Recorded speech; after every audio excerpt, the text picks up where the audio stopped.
M மக்களுக்கான அரசியலை தடுப்பவர் எவர்?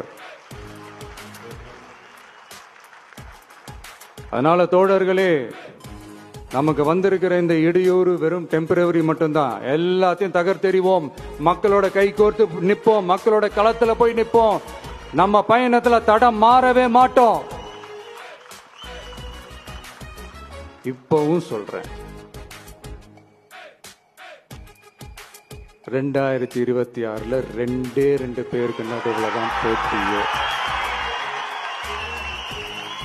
ஒண்ணு, இன்னொன்னு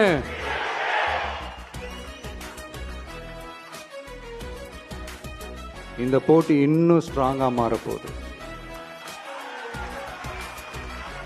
100% வெற்றி நமக்கு.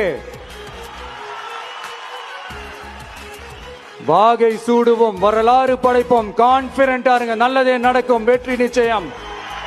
மீண்டும் சந்திக்கும் வரை நன்றி, வணக்கம்.